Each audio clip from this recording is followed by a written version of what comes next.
Barrackpore police commissioner জেলার দমদম নাগের বাজার সেফ ড্রাইভ সেফ লাইফ কর্মসূচি পুলিশের উদ্যোগে এক সচেতনামূলক র্যালির আয়োজন করা হয়। এই র্যালির সূচনা হয় নাগের বাজার থানা থেকে ভগবতী পার্ক হয়ে নাগের বাজার থানায় এসে শেষ হয়।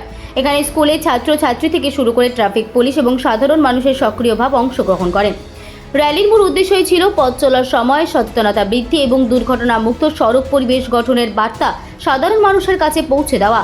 র্যালিতে অংশগ্রহণকারী ছাত্রছাত্রীদের হাতে প্ল্যাকার্ড, নানা ধরনের স্লোগান দেওয়া পোস্টার যেমন বাঁচতে জীবন, মানুন ট্রাফিক নিয়ম, এছাড়াও হেলমেট পরুন, সুরক্ষিত থাকুন, ওভার স্পিড নয়, নিরাপত্তা আগে। র্যালিটি ঘিরে শহরবাসীদের মধ্যে এক ভিন্ন মাত্রার উৎসাহ দেখা যায়। পথ চলতি মানুষদের ট্রাফিক নিয়ম মেনে চলার বার্তাও দেওয়া হয়। অনুষ্ঠানে উপস্থিত নাগের বাজার থানার পুলিশ ও ট্রাফিক আধিকারিকদের বক্তব্যে পথ নিরাপত্তার গুরুত্ব সেখানে তুলে ধরা হয়।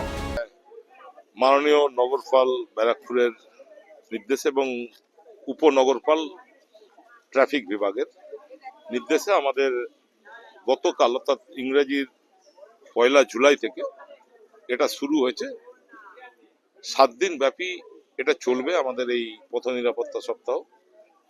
তাতে আমরা নাগেরবাজার সাব ট্রাফিক গার্ডের পক্ষ থেকে প্রত্যেক দিনই কিছু না কিছু আমরা অনুষ্ঠান রেখেছি। গতকাল আমাদের একটা প্রোগ্রাম হয়েছিল, যেটা হচ্ছে ড্রাইভার সেন্সিটাইজেশন প্রোগ্রাম, যাতে গাড়ি চালকদের আরো কিভাবে অ্যাওয়ার করা যায়, যে যাতে দুর্ঘটনার হাত আমরা কমাতে পারি, কিভাবে গাড়ি চালালে, গাড়ি কিভাবে মেনটেন করলে, কি কি নিয়ম মেনে চললে দুর্ঘটনাটা ঘটবে না, এটা করা হয়েছিল। আজকে আমরা স্কুলের ছাত্রছাত্রীদেরকে নিয়ে এই on the banner of safe drive safe life একটা র্যালি করলাম।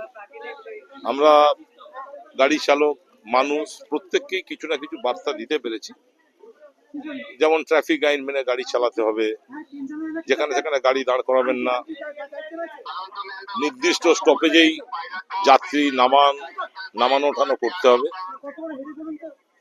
গাড়ি চালানোর সময় বা মোটরসাইকেল চালানোর সময় কোনো রকম সেলফোন বা ইয়ারবাড ব্যবহার করা যাবে না, নির্দিষ্ট গতিবেগের বেশি গতিতে গাড়ি চালানো যাবে না, কোনো রকম মাদক দ্রব্য সেবন করে গাড়ি চালানো যাবে না, গাড়িকে ঠিকভাবে মেনটেন্স করতে হবে। এরকম আমরা বলেছি, ট্রাফিক নিয়ম মেনে গাড়ি চালাতে হবে, ট্রাফিক সিগন্যাল মেনে গাড়ি চালাতে হবে।